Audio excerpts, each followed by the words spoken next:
नाम हे मेरे नाथ, मैं आपको बोलूं नारायण नारायण। ना। मैं अभी जयपुर में एक सत्संग प्रोग्राम है, तो वहां सत्संग करा के वापस आ रहा हूँ। वो थोड़ा दूर है, करीब अच्छा, 35 किलोमीटर है। तो वहां से आने में अभी भी लग रहा है कि आधा घंटा बाद में जुड़ पाऊंगा लगभग। तो जब तक के लिए जयेश भाई है और देवकी जी है, ये चलाएंगे। फिर मैं जुड़ हाँ, जाऊंगा 8:30 के आसपास अगर। तो फिर मैं इसमें आगे बातचीत करेंगे। नारायण ठीक नारायण। है। नारायण नारायण सियावर रामचंद्र भगवान की जय। मोर मुकुट बंसी वाले की जय।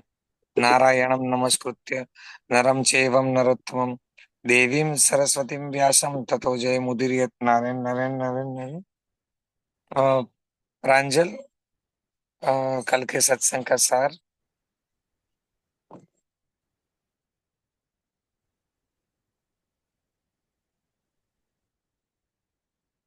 प्रांजल जुड़ी है तो हैंड राइज करे।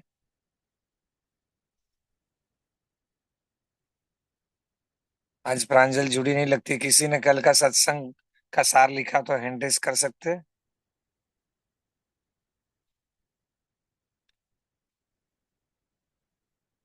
नारायण नारायण। आज फिर से कल वाला श्लोक पढ़ेंगे अपने। कुछ थोड़ा सा अ, सुधार था उसमें। तो चौथे अध्याय का सबसे अंतिम श्लोक 42वां। नारायण नारायण। तस्माद् ज्ञान संभूतम यत्संज्ञानासिनात्मनः चित्वेनं संशयं योग मातिष्ठोतिष्ठ भारत। तस्माद् ज्ञान संभूतम यत्संज्ञानासिनात्मनः चित्वेनं संशयं योग मातिष्ठोतिष्ठ भारत। इसलिए हे भरतवंशी अर्जुन, हृदय में स्थित इस अज्ञान से उत्पन्न अपने संशय का ज्ञान रूप तलवार से छेदन करके योग मतलब समता में स्थित हो जा और युद्ध के लिए खड़ा हो जा। हाँ, ये इसमें साथ में। इसमें इसमें जो भूल थी वो ये थी, तस्माद ज्ञान समूत बोला। तस्माद ज्ञान समूत, द पूरा बोलना है। तस्माद ज्ञान संभूत मतलब अज्ञान से उत्पन्न हुए को ज्ञान रूपी तलवार से काट डाल। इसका अर्थ ये है। तस्माद अज्ञान संभूतम हृत्सम ज्ञानाश्चनात्मना चित्वैनम संशयम होगा मातिष्ठोतिष्ठ भारत है। तो अज्ञान संभूतम बोलना चाहिए। तो बोल रहे थे कल प्राय सभी लोग तस्माद तस्माद ज्ञान संभूतम। तस्माद ज्ञान संभूतम नहीं हुए, तस्माद ज्ञान था। तो इसमें कान्हा ने अच्छा बोला था। कान्हा ने तस्माद ज्ञान संभूतम बोला था। तो अभी आज जो जो हैंड रेज करें वो बोले। फिर मैं जो कोई सुधार होगा तो मेरा बोलने का विचार है। पिस्ता देवी को बोलिए। अनम्यूट का ऑप्शन दिया है। नारायण नारायण नारायण नारायण जी महाराज जी, नारायण नारायण जी। 42वां श्लोक। तस्माद्ज्ञान संभूतम हर्षस्थम ज्ञानासिनात्मन चित्वैनं संशयं योग मतिष्ठोत्तिष्ठ भारत। इसमें भी तस्माद वो योग है पूरा नहीं बोला, योग बोला सिर्फ। योग है बोलना है। अच्छा, तस्मात् अज्ञान समुतम हृत्सम ज्ञानाशनात्मन चित्वनम संशयम योग। योग है। आपने बोला चित्वनम संशय योग। पृथ्वी वैन संशयं संशयं योग योग योग। मतिष्ठोत्तिष्ठ भारत। हाँ, इसमें योग है पूरा बोलना है। अच्छा तस्मात्। हाँ, आप बोलिए नीचे वाली लाइन दोबारा बोलिए। अच्छा। चित्तवैनं संशयं योग मतिष्ठोत्तिष्ठ भारत। अब आपने ठीक योग है बोला। ठीक है। और बाकी लोग बोले अब एक एक। कहना अनम्यूट का ऑप्शन दिया है। राम राम। तस्माद् सम्भूतं हृत्सधं ज्ञानासीनात्मनः चित्वेन्दं स्वयं योग मातिष्ठोत्तिष्ठ भारत। इसमें कान्हा की ये गलती हुई, चित्वैनम बोलना था, चित्वैनम बोला। दोबारा चित्वे बोलो इस चित्तवैनम लाइन को दोबारा। चित्वेनं संशय चित्वैनम नहीं है, चित्वैनम। चित्वेनं हाँ चित्वेनं संशयं योग मातिष्ठोत्तिष्ठ भारत। हाँ, अब ठीक है। नारायण नारायण। नारायण। आगे फिर सविता अरोड़ा जी। सविता। प्रणाम डॉक्टर साहब।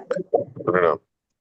तस्माद् ज्ञानसम्भूतं हस्तं ज्ञानासीनात्मनः छित्त्वैनं संशयं योग मातिष्ठोत्तिष्ठ भारत।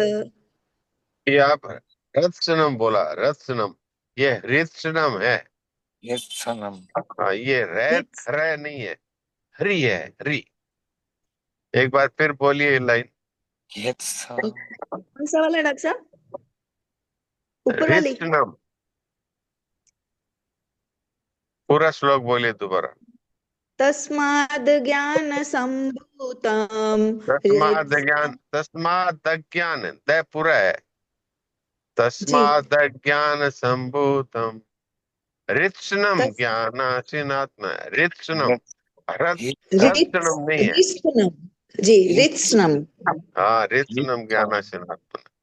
जी ठीक है। अब पापा दूसरों को बोलने को दीजिए मौका। जी जी नारायण नारायण। सुरेश चलो। कुमार। नारायण नारायण नारायण।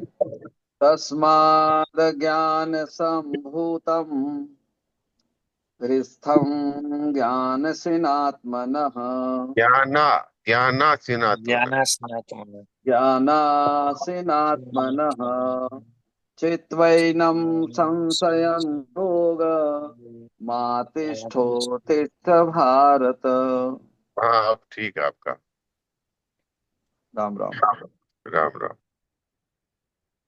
दमयंती जी को अनम्यूट का ऑप्शन दिया है।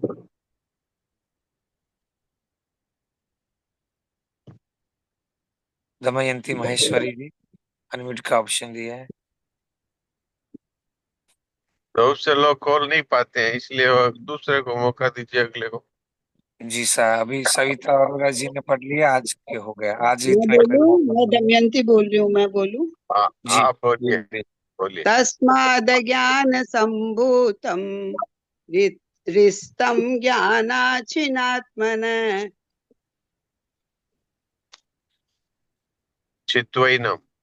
चित्वैनं संशयं योग मातिष्ठोत्तिष्ठ भारत। मेरे हाँ, पास आपका ठीक किताब है, नहीं है, आपका खुद उच्चारण ठीक है। मेरी किताब नहीं है मेरे पास। ठीक है।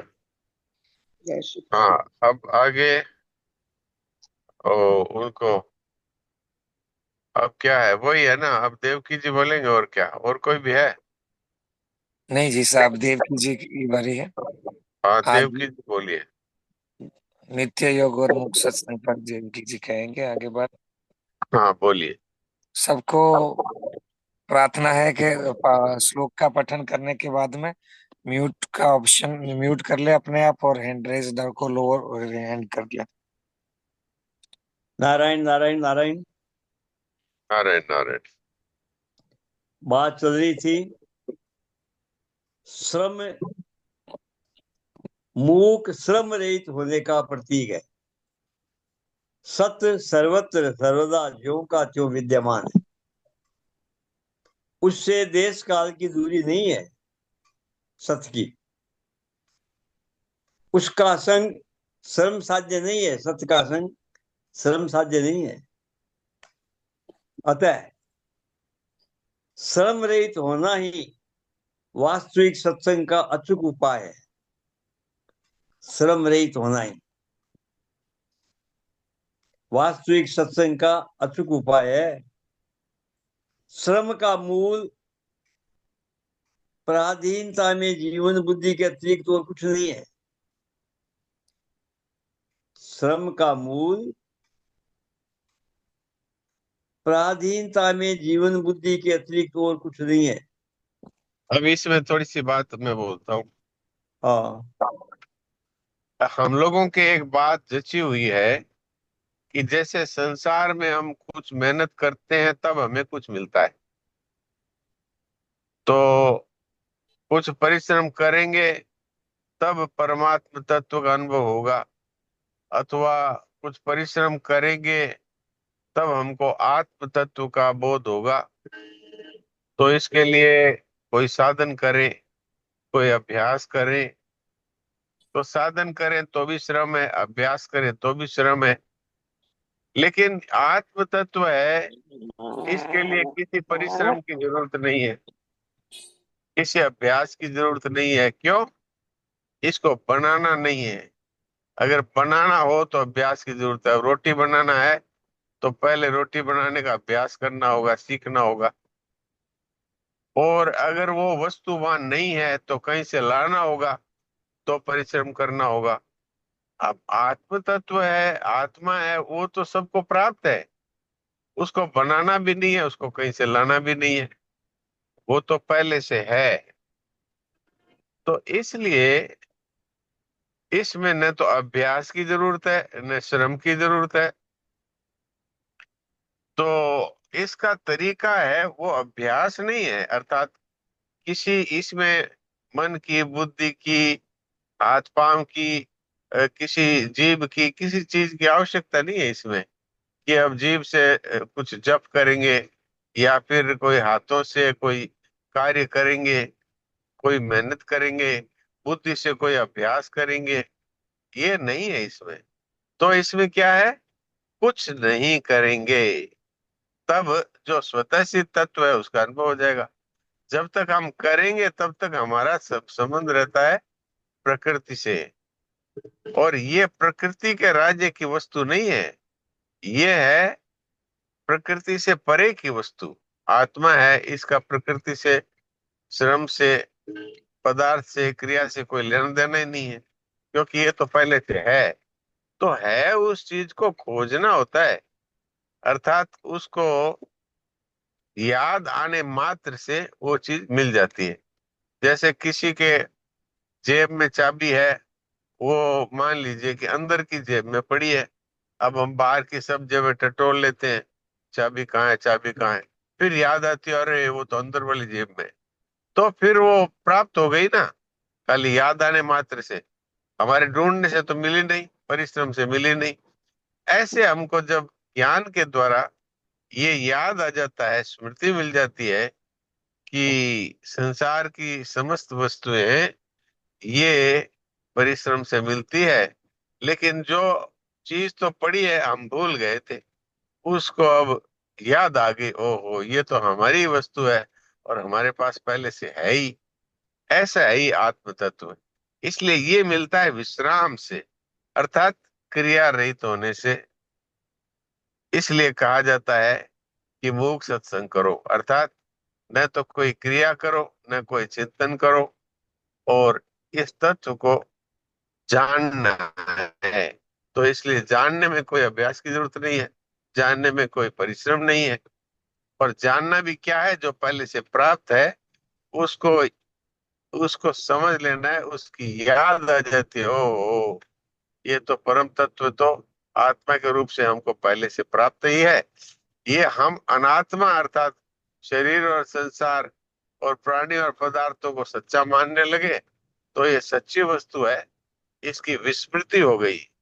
तो अब जब हमने क्रिया और पदार्थ से अपना संबंध तोड़ लिया, अर्थात हमने न तो किसी प्रकार का श्रम किया और न किसी प्रकार के कर्णों की आवश्यकता अनुभव की, खाली याद आ गई कि ओ ये तत्व तो पहले से प्राप्त है।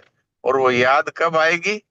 जब हम सब प्रकार की क्रिया और चिंतन से रहित हो जाएंगे, तो स्वतः ही जो क्रिया रहित है वो तत्व हमें मिल जाएगा। हाँ जी, आगे। हाँ। तो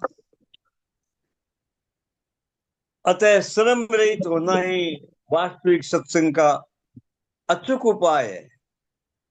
ये बात। श्रम का मूल पराधीनता में जीवन बुद्धि के अतिरिक्त और कुछ नहीं है। ये क्या है? ये श्रम का मूल क्या है? ये हमारे मन में ये बात है कि बुद्धि से इतना विचार करेंगे, तो बुद्धि के अधीन हुए कि नहीं? हमारे मन में ये है कि इतना इतना सारा जप करेंगे, इतना सारा ध्यान करेंगे, तो ये क्रिया है कि नहीं है? तो पराधीन हुए कि नहीं? ध्यान करना है तो मन को एकाग्र करो, तो इसकी अधीनता हो गई। तप करो तो शरीर को कष्ट में रखो, धूप सहो, सर्दी सहो, बरसात सहो, तो सब चीजों में श्रम है। तो श्रम ही पराधीनता है। कर्णों के द्वारा होगा तो कर्णों की पराधीनता है, वस्तुओं के द्वारा होगा तो वस्तुओं की पराधीनता है, परिस्थितियों के द्वारा होगा तो परिस्थिति बदलने से मिलेगा तो परिस्थिति की पराधीनता है। तो वास्तव में ये अगर हम श्रम के द्वारा प्राप्त करेंगे तो हमको पराधीनता अवश्य ही झेलनी पड़ेगी। ये बात महाराज जी बताना चाहते हैं। जी। श्रम के बिना, श्रम है वो पराधीनता के बिना हो ही नहीं सकता। हो ही नहीं सकता। अपने आप को जानने में न कोई श्रम है न पराधीनता है। अगर अगर किसी करण के द्वारा जाना चाहता तो उस करण की पराधीनता है। मान लीजिए हम कोई टॉर्च के द्वारा देखना चाहते हैं तो टॉर्च की पराधीनता है। अब ये तो खुद में, ये निष्काम तो होने में, असंग होने में, निर्विकार होने में कौन सा श्रम है? कोई परिश्रम नहीं है, कोई पराधीनता नहीं है। हाँ, वस्तुओं को चाहने में पराधीनता है, लेकिन मुझे कुछ नहीं चाहिए, इसमें क्या पराधीनता है? कुछ नहीं। तो श्रम का मूल पराधीनता में जीवन बुद्धि के अतिरिक्त और कुछ नहीं है। हाँ, ये बात है। पराधीनता में जीवन बुद्धि का मतलब क्या है कि बस बुद्धि की तीव्रता होगी तब मिलेगा। जब हमारा ध्यान बिल्कुल लग जाएगा तब मिलेगा। तो ये पराधीनता से मिलेगा, ये पराधीनता में जीवन बुद्धि है। जी। अगर डायबिटीज वालों को कहा जाता है ना कि भैया ये गोली लोगे तब ठीक है, नहीं तो प्राण निकल जाएंगे। हाँ, तो डॉक्टर की पराधीनता, गोली की पराधीनता। तो जीवन बुद्धि में हो गई कि गोली नहीं ली तो मर जाएंगे। हाँ, सही बात है। तो संसार में पराधीनता है और परमात्मा तत्व में स्वाधीनता है। जी। धर्म का मूल पराधीनता में जीवन बुद्धि के अतिरिक्त और कुछ नहीं है। हाँ जी। जो नित्य प्राप्त है उसमें आस्था न होने से ही पराधीनता सहन होती है। अब आत्मा को कहीं से लाना है, वो तो नित्य प्राप्त है। अब नित्य प्राप्त है, इसको तो हम स्वीकार नहीं करते और अब लगे हुए हैं कि ऐसा करेंगे तब मिलेगा, ऐसा करेंगे तब बहुत होगा। तो ये पराधीनता में जीवन बुद्धि है, और क्या है? जी। अप्राप्त की कामना ही नित्य प्राप्त से दूरी उत्पन्न कर देती है। हाँ, बिल्कुल। अब आप थोड़ा संभालिए, मैं घर पे आ गया तो मैं जरा गाड़ी से बाहर निकलता हूँ।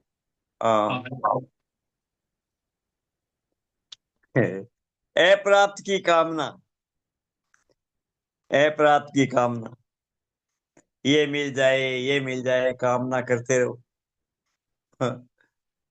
तो उसने क्या किया है कि जो प्राप्त है, जो स्वयं धर्म है, जो नित्य प्राप्त है, उससे अपने आप दूरी उत्पन्न हो गई। अप्राप्त की कामना ही नित्य प्राप्त से दूरी उत्पन्न कर देती है। नित्य प्राप्त क्या है? परमात्मा की प्राप्ति नित्य प्राप्त है। जो अपना स्वयं धर्म है वो है ना, वो नित्य प्राप्त है। स्वधर्म क्या है? परमात्मा की प्राप्ति। पर धर्म है, वो शरीर है, प्रकृति का है, ये अनित्य है, वो नित्य है, वो चेतन है, ये जड़ है। तो अप्राप्त की कामना ही नित्य प्राप्त से दूरी उत्पन्न कर देती है। नित्य प्राप्त है, उसको हम अपने आप को दूर चला जाता है। मिले हुए से तादाद में हो गया,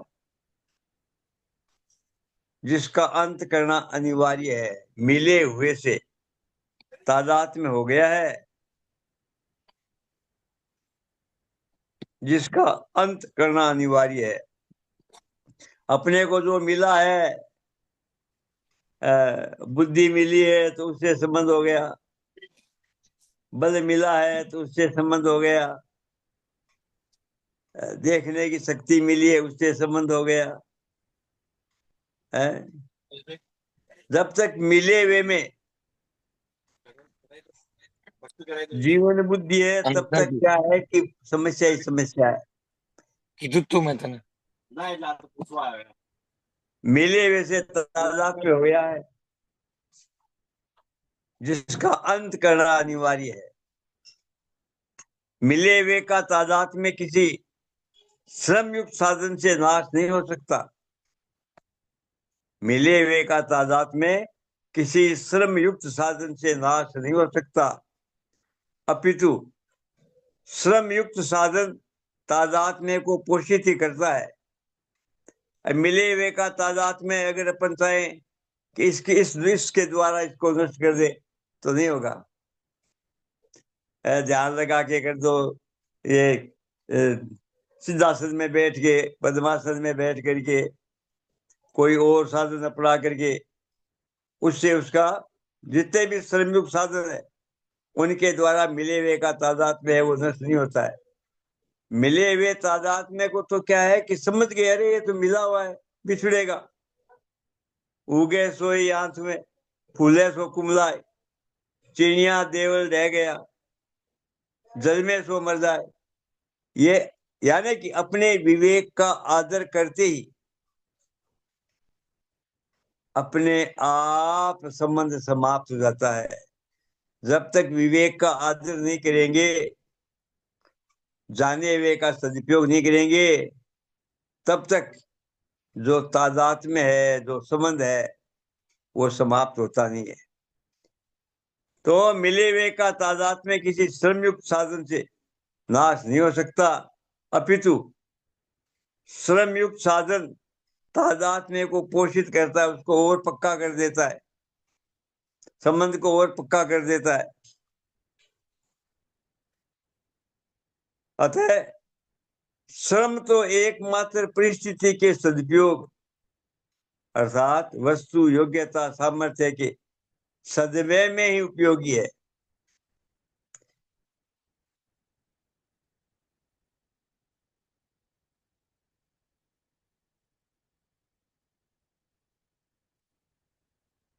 नारायण नारायण नारायण।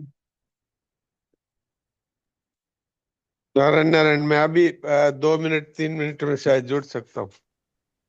अच्छा,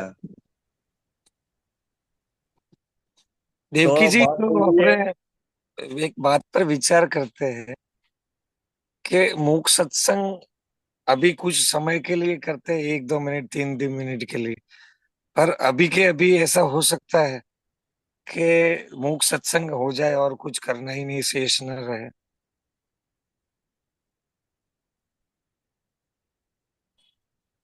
आप मैं जो कह रहा हूँ समझ रहे हैं देवकी जी? हाँ हाँ हाँ, इसमें श्रम नहीं है। और हाँ, मेरा कुछ नहीं, मुझे कुछ नहीं चाहिए, इस बात को तत्काल धारण करने पर, स्वीकार करने पर यह हो सकता है जीसा जो कहते हैं उस पर से, और शरणानंद जी महाराज की बातों से।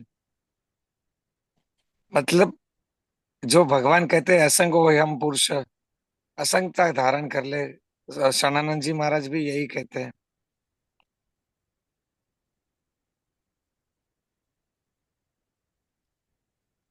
कुछ जीसा विशेष प्रकाश डाल सकते हैं इस पर?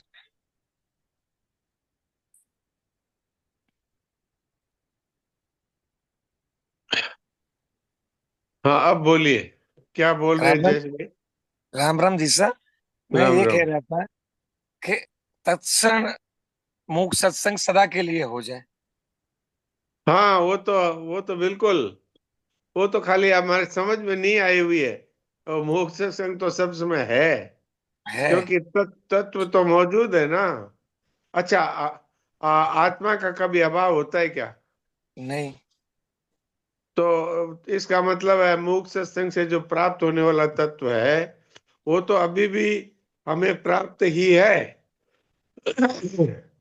जो अप्राप्त है वो हमारे इतना घर किया हुआ है हमारे मन मस्तिष्क पर, हमारे स्वयं पर, कि हमें ये मकान सच्चा दिखता है, ये शरीर सच्चा दिखता है, ये परिवार के लोग सच्चे दिखते हैं, और ये मान बढ़ाई सच्ची दिखती है। तो इससे जो ये तो असत वस्तु है वो सच्ची दिख रही है, तो सत वस्तु है वो ओझल हो गई, हमारे दृष्टि में नहीं रही। तो ये चुप साधन क्या है?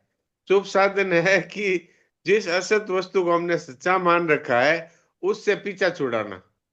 तो कैसे पीछा छुड़ाना? कि क्रिया पदार्थ ये इन सब से अपने आप को अलग कर लेना। तो फिर जो बचेगा वो और क्या है? वो तत्व ही है। वो हमारा बोध नहीं था। अब हमने जब क्रिया पदार्थ छोड़े तो वो तत्व ही स्वतः रह गया। अब उसमें कोई जानने वाला नहीं रहता। अब हम लोग गलती ये करते हैं कि मुझे उसका अनुभव होना चाहिए, तो बस तब तक नहीं होगा। इसमें मुझे और मैं सब मिट जाता है, केवल एक तत्व ही रहता है। ये बात अगर समझ में आई हो तो बताइए। जी साहब, एकदम उचित बात है। भगवान भी कहते हैं असंगो हम पुरुष। हाँ, शरणानंद जी हाँ। महाराज भी कहते हैं असंग हो जाए। पर और हमारे रोग क्या लगा है? कि उस आत्मा का अनुभव मैं करना चाहता हूँ। मैं करना चाहता हूँ। हाँ, तो फिर नहीं होगा। क्योंकि जो जो वास्तव में अनुभव रूप है, वो तत्व है, और उसको मैं अनुभव करना चाहता हूं, तो अहम जब तक रहेगा तब तक अनुभव होगा नहीं। तो इसलिए ये एक ऐसी पहेली है जो पहले तो समझ में ही नहीं आती, और फिर समझ में आ जाए तो ये मैं ज्यों का त्यों रहता है। मैं ज्ञानी हूं, मैं अनुभवी हूं, मैं देखो इस तत्व को कितना अच्छी तरह समझा देता हूं। अगर ये भाव रहेगा तब तक उसको तत्व ज्ञान नहीं होगा। हाँ, वो विश्लेषण कर देगा, उस तत्व को समझाने के लिए शब्दों का चयन अच्छा कर लेगा, लेकिन वो बोधवान नहीं होगा। ये थोड़ा गंभीर विषय है, तो ऊपर से निकल रहा हो तो मुझे क्षमा कर दे। नहीं नहीं, जैसा ऊपर से निकलने की बात नहीं, पर इसको जीवन में जो धारण करने वाला भी जो बात आती है, तत्क्षण तत्क्षण या तत्काल जो कहते हैं बार बार, इस पर साधकों को सबको विचार करना चाहिए। मैं भी करूं कि इस पर कि ये मैं करने वाला है ही नहीं, और ये जो मैं मेरा हाँ, करके जिसको माना है वो मेरा है ही नहीं, संसार का है ये तो। हाँ, तो इसमें आपने एक बात जो कही वो बहुत महत्वपूर्ण है, कि मैं मेरा कुछ नहीं, मुझे कुछ नहीं चाहिए। ये दो होगी तो मैं कुछ नहीं सरल हो जाएगा, और फिर एक तत्व ही रह जाएगा। जी सर। तो मेरा कुछ नहीं ममता गई, और मुझे कुछ नहीं चाहिए कामना गई। और इन दोनों के जाने से मैं कुछ नहीं है इसका अनुभव हो जाएगा। जब मैं कुछ नहीं का अनुभव हो जाएगा तो एक तत्व ही स्वतः शेष रह जाएगा। तो ये शब्दों में इसको इसी तरह कहा जा सकता है। और अनुभव तो शब्दों में नहीं आता, अनुभव तो अनुभव करना पड़ता है। कि एक बोधवान व्यक्ति है, वो इसको शब्दों में कहने की कोशिश करता है। तो हमें संतों ने शब्दों में इसको कहने की कोशिश की है। जैसे शरणाजी जी महाराज ने कहा कि श्रम का मूल पराधीनता है, और पराधीनता में ही श्रम छिपा हुआ है। तो जब तक मनुष्य को ये लगे कि ये मैं ध्यान करके तत्व को प्राप्त कर लूंगा, मैं तप करके प्राप्त कर लूंगा, तब तक वो पराधीनता में फंसा हुआ है। और जब तक पराधीनता है तब तक तत्व की प्राप्ति नहीं होती। वो तो स्वाधीनता से स्वाधीनता मिलती है, स्वाधीनता से ही स्वाधीनता मिलती है। के दान तप सत्कर्म सत्य चर्चा इनके द्वारा कैसे होगा वो? हाँ, तो इनके द्वारा नहीं होता, क्योंकि ये तो श्रम है। अब रही हाँ। बात कि कोई कह देगा कि आपने तो मना कर दिया, क्या दान नहीं करें, क्या पुण्य नहीं करें, क्या व्रत नहीं करें, क्या पाठ नहीं करें, क्या पूजा नहीं करें? ये मैं नहीं कह रहा।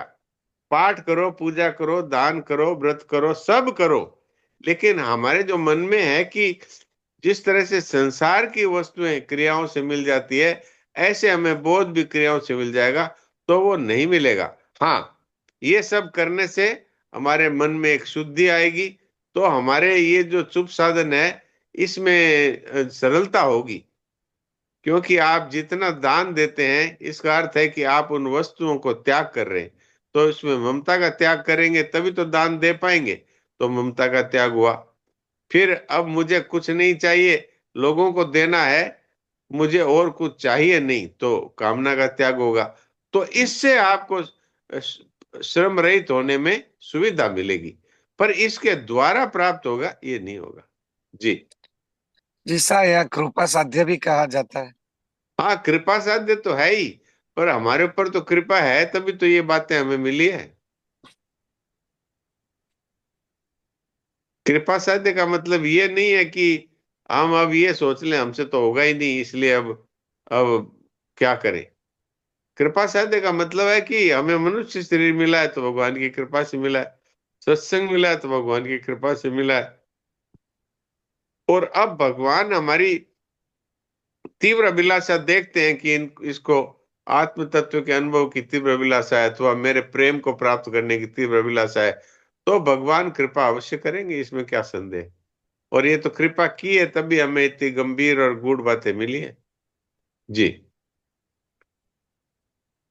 यहाँ कल तक सत्संग और है, तो कल कल फिर ऐसी थोड़ी स्थिति रह सकती है, क्योंकि जहां से मैं सत्संग करा के आ रहा हूं वो करीब 35-40 किलोमीटर दूर है, तो जयपुर में ही। पर मैं जयपुर के एक हिस्से में रह रहा हूँ और वो जयपुर के दूसरे दूसरे सिरे पर है, तो आने में ट्रैफिक भी रहता है, शाम का समय है, तो देरी हो जाती है। तो कल तो और भी ज्यादा देरी हो गई थी, इसलिए मैं जुड़ ही नहीं पाया। आज मेरे को ध्यान था कि मैं लगभग 8:30 बजे पहुंच पाऊंगा, और फिर आज सुविधा भी थी कि मैं कार में बैठ के भी बातचीत कर सकूं, तो इसलिए मैंने कोशिश की। और कल भी थोड़ा सा कठिनता हो सकती है, विचार तो ऐसा ही है कि मैं कार में भी जुड़ जाऊंगा अगर देरी हो गई तो भी। तो आज का समय पूरा हो रहा है, इसलिए थोड़ी देर के लिए मूक सत्संग करें। मूक सत्संग का अर्थ ही है क्रिया रहित और चिंतन रहित होकर के अपने आप में स्थित होना।